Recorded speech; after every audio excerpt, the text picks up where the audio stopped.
Chers amis, chers paroissiens qui allez regarder, qui vous apprêtez à regarder cet enseignement, c'est le dernier de la série des mardis de l'Avent, qu'on pourrait appeler un tableau, un mystère. Et vous avez vu le Père Bruno et le Père Antoine vous parler successivement de l'Annonciation, de la Visitation, et mon tour vient de vous entretenir un petit peu du mystère de la Nativité à travers une lecture d'images. L'important, c'est de garder un cap spirituel au cours de ces 3 mardis de l'Avent, monnayés comme nous pouvons par la vidéo, c'est-à-dire développer un regard contemplatif sur un mystère qui nous est d'abord donné dans les Saintes Écritures. Mystère, vous le savez certainement, ça ne veut pas dire énigme ou casse-tête, ça veut dire simplement réalité d'ordre divin, tellement profonde, que l'intelligence humaine en saisit quelque chose, et ayant saisi, elle est happée, elle est saisie vers encore une profondeur plus grande, et ayant découvert quelque chose dans cette profondeur plus grande, elle est de nouveau saisie vers quelque chose d'encore plus profond. Donc en fait, contempler un mystère, c'est aller de saisissement en saisissement, d'émerveillement en émerveillement, mais pour cela, il faut y appliquer son attention, y appliquer aussi un peu son intelligence. Et le genre humain, dans sa globalité, pris dans son aspect d'humanité croyante, y a appliqué aussi son génie artistique et créatif. Et c'est ainsi que nous avions pensé cette série d'entretiens où les Saintes Écritures ont une répercussion, une forme de traduction dans le monde pictural notamment. Alors, le mystère de la Nativité est l'accomplissement le plus manifeste du mystère de l'Incarnation, qui commence dans le sein de la Vierge Marie, laquelle est propulsée par celui qui fait sa demeure en elle, dans la puissance de l'Esprit, propulsée vers sa cousine Élisabeth. Et le Père Visit-Alain vous a entretenu des résonances de cet aspect du mystère de l'Incarnation, qui est la visitation de Marie à Élisabeth. Pour ce qui est de la Nativité, je vous renvoie aux textes qui peuvent apparaître sur l'écran. Il nous est énoncé dans les évangiles, en Saint Luc au chapitre 2, versets 1 à 20, un long récit que vous pourrez reprendre. Et puis en Saint Matthieu au chapitre 2, versets 1 et 2, au contraire, un récit extrêmement bref. Je ferai cet entretien avec vous, si je peux dire, sur le mystère de la Nativité, appuyé sur Luc 2 et Matthieu 2, à partir d'une icône que vous ne voyez pas encore sur l'écran. J'en réserve l'apparition pour un peu plus tard. Et pourquoi une icône? Vous allez sûrement être un peu surpris, peut-être un peu dérouté au début. C'est ce que je vais m'attacher à dire. Pourquoi l'icône? Comme soutien visuel et artistique pour contempler ce que nous disent les Saintes Écritures en Luc et en Matthieu au chapitre 2. L'icône, je vais vous en présenter rapidement les caractéristiques pour que déjà par l'intelligence et l'écoute vous puissiez vous familiariser avec ce qui va apparaître. Il y a un rapport très étroit entre l'incarnation et l'icône. L'incarnation est le fondement de l'icône. Toute icône parle du Dieu fait homme afin que l'homme devienne Dieu. Nous pouvons représenter l'image de Dieu puisque Dieu a assumé la chair, a assumé un visage humain, a assumé une identité. Et donc la matière, Dieu assume dans le mystère de l'incarnation la matière globale qui se rassemble dans le corps et la personne humaine. La chair et la matière ont donc été transfigurées dans la lumière de la résurrection et ont été élevées à la participation à la vie divine dans l'ascension. Donc cette chair mortelle, ressuscitée et montée aux cieux, c'est la chair humaine en Jésus-Christ qui assume et sauve la chair adamique.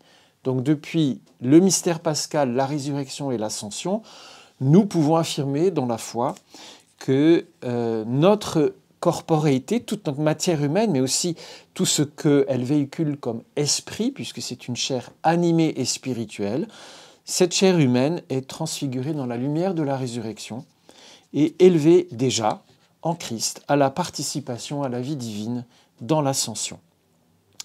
L'incarnation de Dieu donne à l'univers un sens nouveau, qui est le but et la raison d'être de son existence. Le sens de l'existence du monde est sa transfiguration à venir. Notez bien ceci, parce que contempler l'icône, c'est contempler ceci, ce retournement des choses. Nous semblons pris dans un monde qui tend vers la mort, dont le sens est simplement le gouffre de l'anéantissement de la mort. Et en fait, par l'incarnation, et donc la nativité exprime cela, par l'incarnation, l'univers, l'existence humaine et le corps humain ont un sens nouveau, c'est-à-dire qu'ils sont orientés vers un but, une direction nouvelle, qui est la transfiguration dans la gloire. Donc ce rapport icône-incarnation, Dieu s'est fait homme, l'image de Dieu c'est l'homme, et donc l'icône c'est l'image de l'image. Il y a aussi un rapport évangile-icône, entre les écrits évangéliques et l'icône. Ce que l'évangile nous dit par la parole, l'icône nous le montre et nous le rend présent. L'évangile est une parole qui nous dit quelque chose du mystère de Dieu. L'icône montre ce que la parole dit et le rend présent.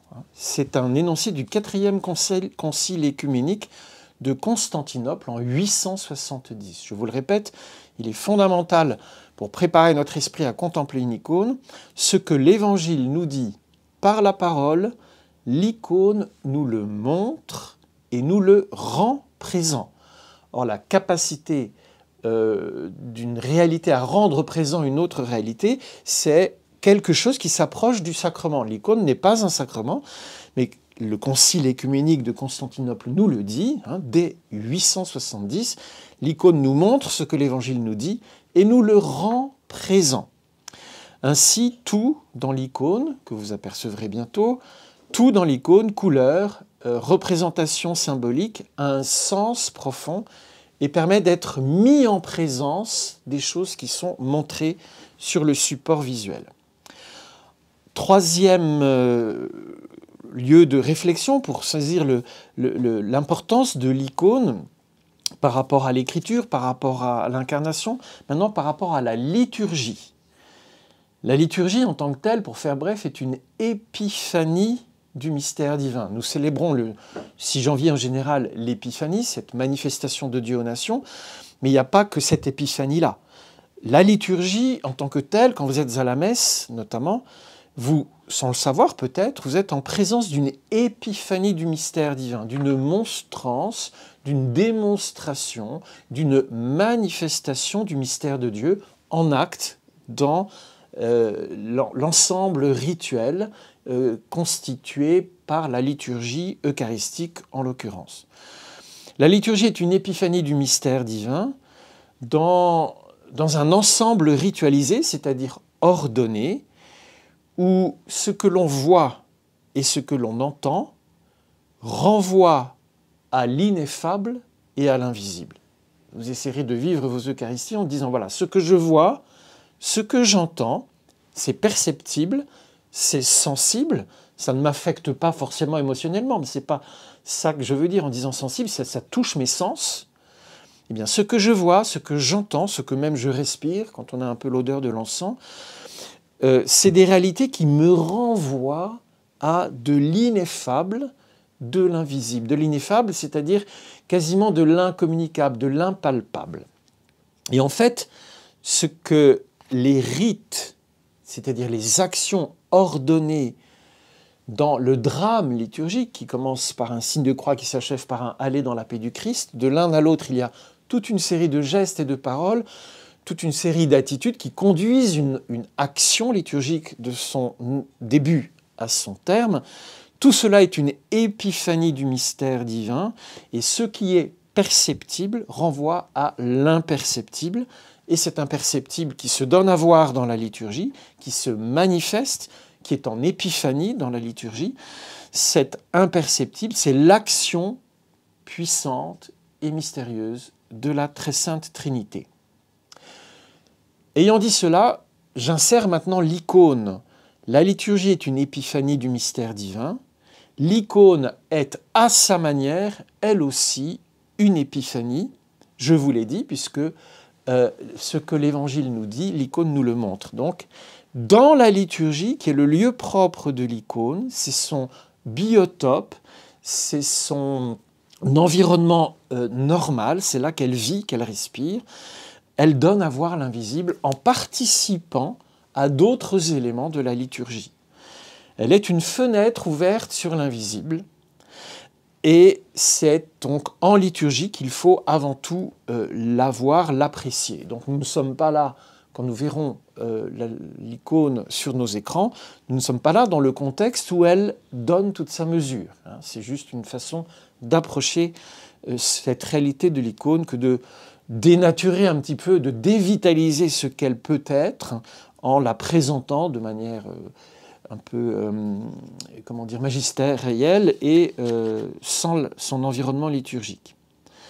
Alors l'icône de la nativité que nous allons voir, elle a cette fonction de manifester un mystère et évangéliquement énoncé dans les textes de Luc et de Matthieu, donner à voir un mystère en un coup d'œil pour en déchiffrer la profondeur.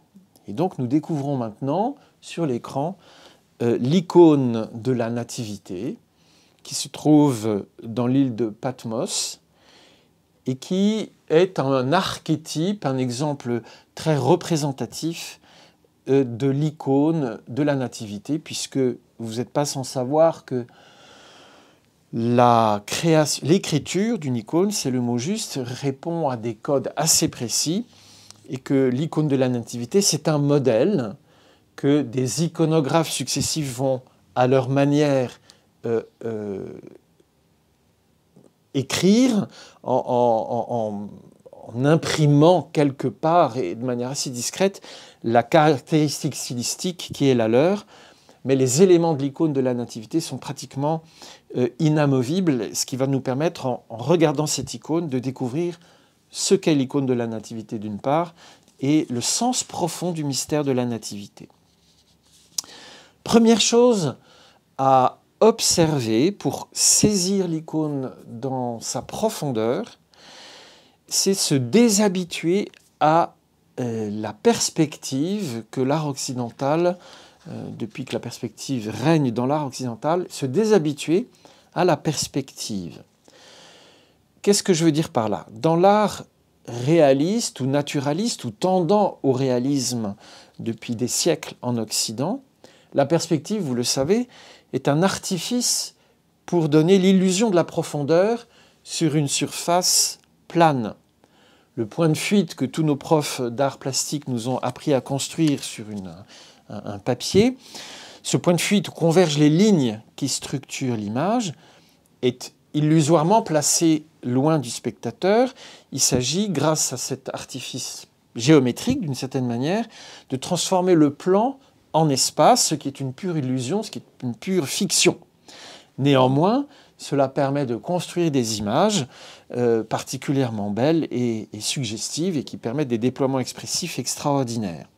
Donc, grâce à la perspective, telle que l'art occidental la déploie, devant la feuille ou la toile, le spectateur de l'image est placé devant une image produite de main d'homme qui reproduit sa position dans l'espace. C'est-à-dire que moi, quand j'observe une rue de Paris, quand j'observe un paysage à la campagne, effectivement, j'ai l'impression qu'une profondeur s'ouvre devant moi et que plus mon regard s'éloigne, plus les choses se rétrécissent vers un point de fuite, ce que la perspective reproduit de manière académique sur une toile ou un papier.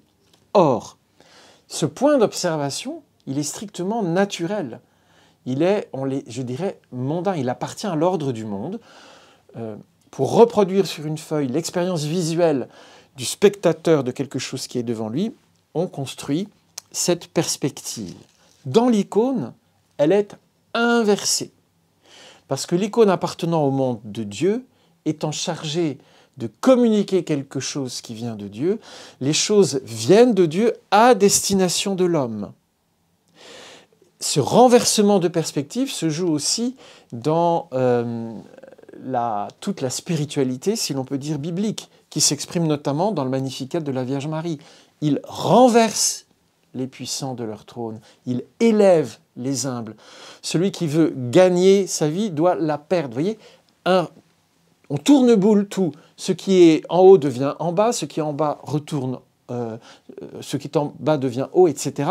Et donc ce renversement profond de toute chose, qui est la remise en ordre d'un monde renversé par la transgression du péché, quand il retourne, quand il se convertit dans l'ordre divin, dans l'ordre de la grâce, ce monde est en accueil de ce qui vient vers lui.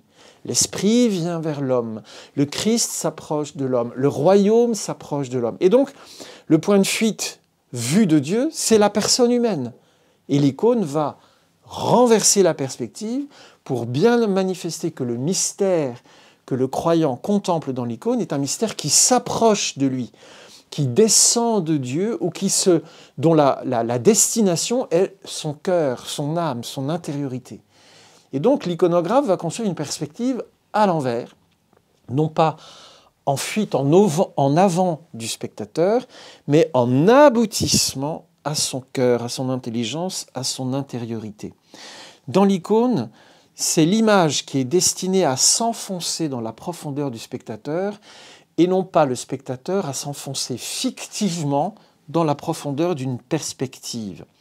C'est l'espace intérieur du regardant qui est invité à abriter le mystère que l'icône lui présente. Donc, le regardant se fait hôte, se fait hébergeur, se fait cavité ou vacuité qui va, par sa disponibilité, laisser entrer en lui ce mystère qui s'approche de lui à travers une icône.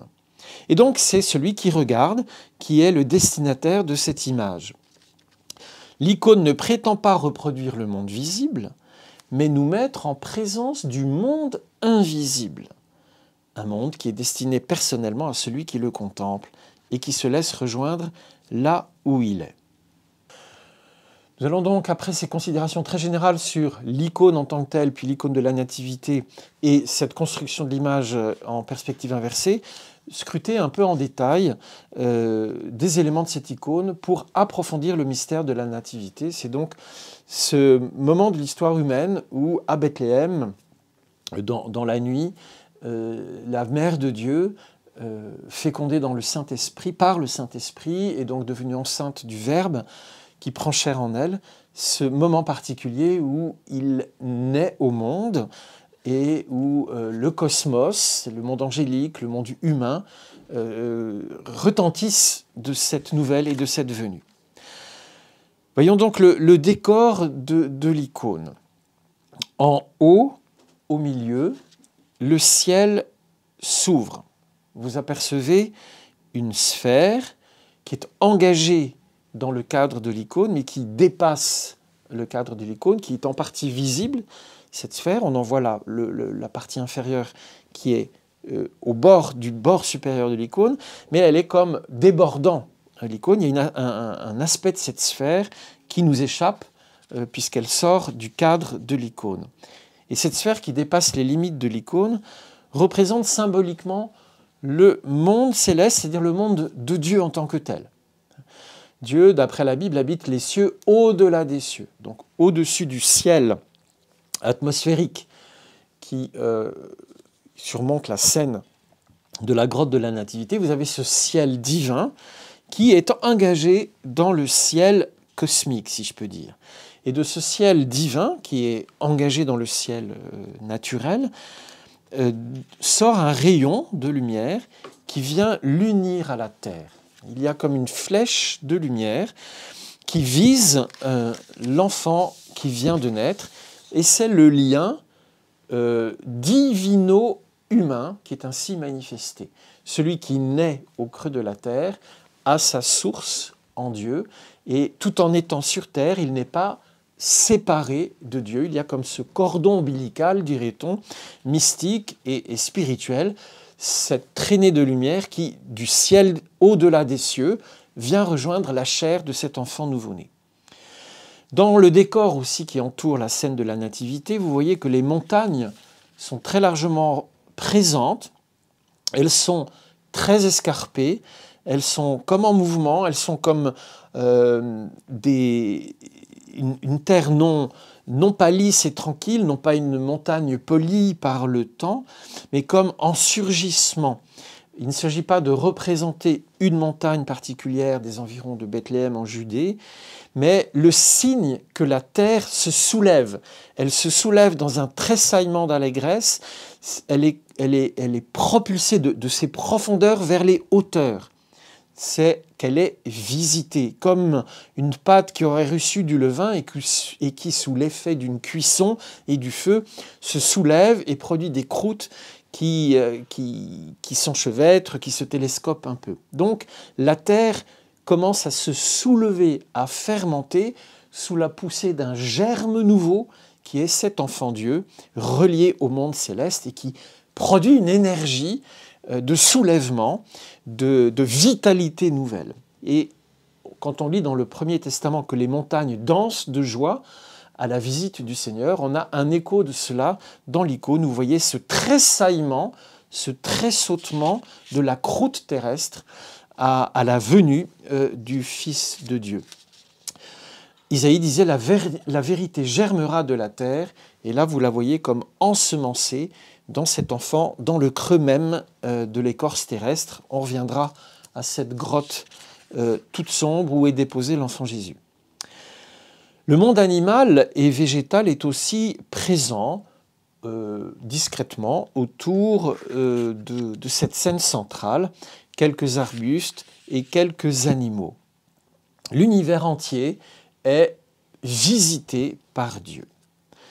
Le texte de la liturgie de la Nativité, puisque nous avons bien vu que l'icône a son lieu dans la liturgie, et que les textes liturgiques, je le dis maintenant, sont tous, en tout cas dans la liturgie byzantine, sont tous pétris d'écriture sainte et comme des gloses de l'écriture. Le texte de la liturgie correspond à la composition de l'image dans sa partie supérieure que nous sommes en train d'observer. Le texte de la liturgie dit « La Vierge aujourd'hui met au monde l'Éternel, et la terre offre une grotte à l'inaccessible. Les anges et les pasteurs le louent, et les mages avec l'étoile s'avancent. Car tu es né pour nous, petit enfant, Dieu éternel. » C'est un hymne de Romanos le Mélode au VIe siècle dans les Kontakion de Noël. Donc dans cette image complexe, vous avez le monde cosmique, la montagne, les végétaux, les animaux, le monde céleste, les anges, et puis les bergers qui seront les premiers visités, les premiers dépositaires de cette nouvelle. Changeons un peu d'aspect pour continuer une lecture de cette icône. Toute la composition est centrée sur la grotte. C'est vers elle que tout converge, mais en fait, c'est elle qui va rentrer dans nos cœurs, puisqu'elle est acheminée par cette perspective inversée jusqu'à nous. Elle est comme une spirale, la composition de l'image, dont le point central est ce trou sombre où luit la lumière, car le Verbe est la lumière. Il est la lumière qui illumine en venant dans le monde. Ce gouffre béant et sombre qu'est la grotte symbolise les abîmes vides et sombres de l'humanité dégradée par le péché. Ce sont les ténèbres matérielles et spirituelles que Dieu vient illuminer. Et en Saint Luc, Zacharie, le mari d'Élisabeth et le père de Jean-Baptiste, dans son cantique dit bien qu'il est lumière pour ceux qui gisent dans les ténèbres de la mort. Cette grotte, c'est le monde d'en bas, considéré dans son aspect de gouffre où disparaît toute la vie. C'est le monde, c'est l'abîme des enfers, c'est la gueule des enfers. Et c'est là-dedans que resplendit la lumière du Christ. Et Jésus est donc au creux de la grotte, comme s'il surgissait des profondeurs de cet abîme, comme s'il affleurait depuis les profondeurs de la terre elle-même. Et cette image nous donne donc le sens de l'incarnation. La vraie finalité, c'est que Dieu, en Jésus, se place dans la lignée d'Adam et va à la source chercher Adam perdu, tombé au fond du gouffre, pétri de terre, sombré dans les abîmes, dans les ténèbres de la mort. En Jésus, Dieu a pris notre condition humaine, il est né de la terre, et il assume en lui cette mortalité, non pas héritée du péché, mais acceptée délibérément par amour. Et donc cette incarnation, c'est déjà comme une première étape de la remontée des enfers, puisque je vous ai dit que la chair humaine est appelée par la résurrection et l'ascension à participer à la gloire de Dieu par transfiguration. Certes, l'enfant nouveau-né aura à descendre aux enfers par la mort, après sa croissance humaine, sa sainte passion, il descendra aux enfers, mais d'une certaine manière, il est déjà en quête d'Adam quand il descend sur terre, comme on dit, dans ce mystère de la nativité.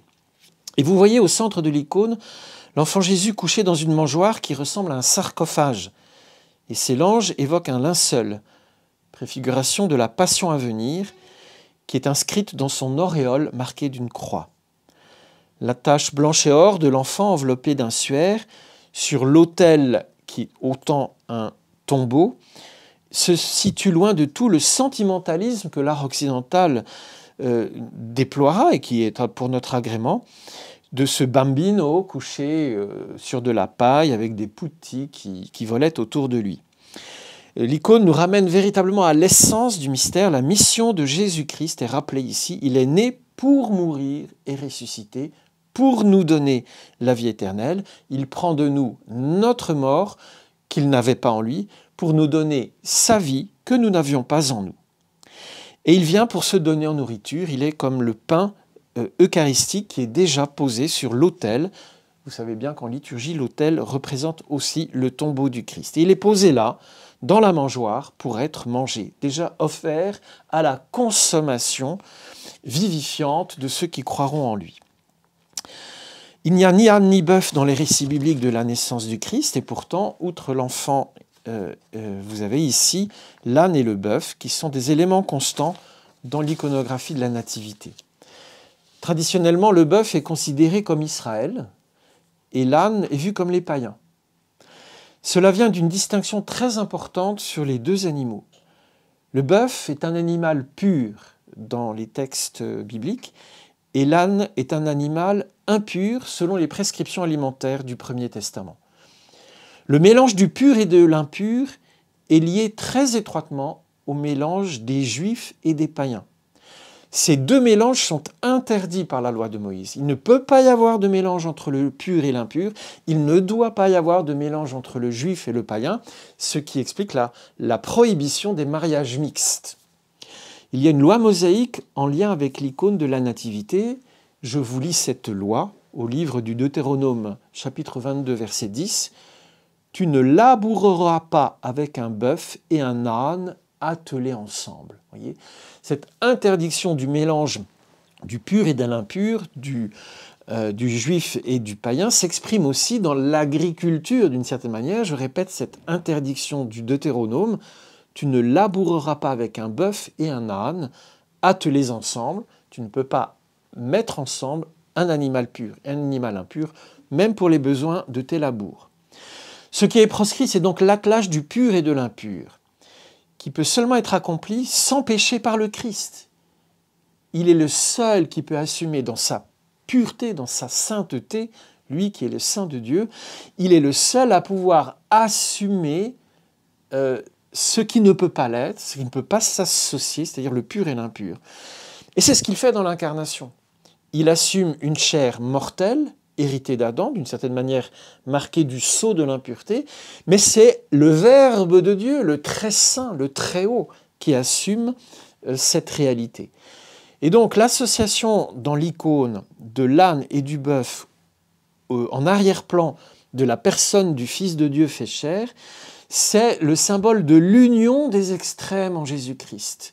Ce qui ne pouvait pas tenir ensemble, en lui tient ensemble l'humain et le divin, le mortel et l'éternel, le saint et le faible, le fort et le faible, le spirituel et le corporel, le juif et le païen, et finalement le créé et l'incréé.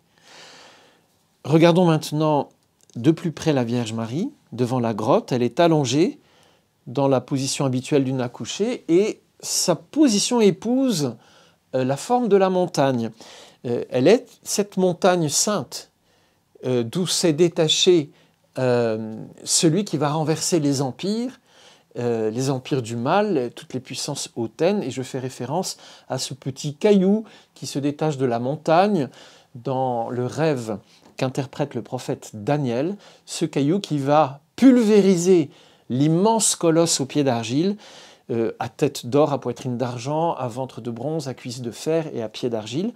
Cet immense colosse représentant l'empilement des empires qui oppressent les humains. Et donc dans le rêve qu'interprète Daniel, il y a un petit caillou de rien du tout qui se détache de la montagne et qui va le pulvériser tout ça. Eh bien, la Vierge étendue, épousant le relief montagneux, qui vient de donner au monde la pierre d'angle, celui qui sera rejeté par les hommes, mais qui sera la pierre d'une nouvelle construction, eh bien, ce rapport Vierge-montagne, celui qui s'est détaché d'elle, qui est le Christ, et ce petit caillou qui s'était détaché de la montagne pour pulvériser les puissances du mal, est ainsi suggéré pour ceux qui arrivent à lire en transparence l'équivalence entre Vierge, mer et montagne, laissant échapper d'elle le caillou qui anéantira les puissances hautaines. La couleur pourpre sur laquelle elle est couchée symbolise la sagesse divine, symbolise l'Esprit Saint. Elle est le fruit le plus excellent de la pensée divine. Sa personne, sa maternité, le projet que Dieu a sur elle exprime visiblement cette sagesse d'en haut qui est son coussin, c'est là qu'elle repose. Elle repose dans les profondeurs de la sagesse divine en étant la servante du Seigneur. Et sur son manteau de pourpre, on distingue 3 étoiles d'or sur l'épaule gauche, sur l'épaule droite et sur le sommet de la tête, allusion à la tradition de la virginité perpétuelle de la Mère de Dieu avant, pendant et après la naissance. En bas de l'image, je serai plus rapide, vous avez une figuration de Joseph assis, la tête dans les mains. Il nous est présenté dans le tourment dont il fut pris avant que l'ange ne lui dise « Ne crains pas de prendre chez toi ton épouse ». Et le vieillard qui se tient en face de lui pourrait être le tentateur qui le pousse à l'incrédulité, tandis que l'ange qui lui parlera en songe le fortifiera dans la foi. Vous avez aussi un berger assis, jouant de la flûte en présence de son troupeau, et au-dessus de lui, un autre berger dressé face à un ange qui lui annonce « Aujourd'hui, dans la cité de David, vous est né un sauveur qui est le Christ Seigneur ». Sur l'autre côté de l'image, sur l'autre versant de la montagne, vous voyez des personnages de haut rang qui sont couronnés, à cheval, en chemin au galop, vers une destination que leur indique une étoile. Vous avez reconnu évidemment les mages à la recherche du roi des Juifs. Le regard levé vers le haut, ils se dirigent vers Bethléem. Ils ne savent pas que c'est encore la destination de leur voyage, mais ils sont dirigés par une étoile que nous apercevons dans le rayon de lumière qui descend de la sphère céleste et qui aboutit au Christ. Et cette étoile est marquée d'une croix. C'est-à-dire que le mystère du salut en Jésus-Christ sera annoncé aux païens et sera la lumière des païens. Un autre texte liturgique nous dit « Ta naissance, ô Christ, a fait resplendir dans le monde la lumière de ta connaissance. En elle, les serviteurs des astres, enseignés par l'étoile, apprennent à t'adorer, toi, soleil de justice, et à te connaître, toi, l'Orient des Orients. Seigneur, gloire à toi. » Enfin, dans l'origine supérieure gauche de l'icône se trouvent des anges. Ils adorent Dieu, les mains tournées vers le ciel. En effet, celui qui est né sur la terre n'a pas quitté la divinité. Il est Dieu au ciel et sur la terre. Tout en haut de l'icône, la sphère bleutée, flamboyante, dégage des rayons d'or. Je l'ai dit, c'est le ciel au-dessus des cieux, là où réside la très sainte Trinité qui nous rend visite en nous envoyant le Verbe dans la chair humaine. Ce glaive lumineux qui s'échappe de la très sainte Trinité vient pénétrer l'obscurité de la grotte où repose l'enfant Jésus. Et nous pouvons lire ce magnifique texte du livre de la sagesse au chapitre 18, qui est entendu lors de la liturgie de Noël. Un silence paisible enveloppait toute chose, et la nuit était au milieu de son cours, rapide. Alors, du haut du ciel, venant de ton trône royal, Seigneur, ta parole toute puissante fondit en plein milieu de ce pays de détresse comme un guerrier portant l'épée tranchante, et cette épée tranchante allait mettre à bas l'ennemi du genre humain, le démon, qui avait mis Adam, Ève et toute leur descendance captifs dans l'ombre et les ténèbres de la mort. Voilà cette icône de la Nativité qui fait remonter des profondeurs des Écritures saintes un certain nombre de thèmes, depuis la Genèse, où Adam s'est rendu extérieur au monde divin, a été plongé dans les ténèbres, jusqu'à l'anticipation du grand mystère pascal et de la gloire humaine manifestée en Jésus-Christ, ressuscité, monté aux cieux, réintroduit en présence des anges et de la gloire de Dieu. Il siège à la droite de Dieu. Et ce grand parcours se donne à voir en son impact historique quand le Verbe fait chair, naît à Bethléem, en nous promettant déjà cette glorification et cette transfiguration du monde et de la personne humaine.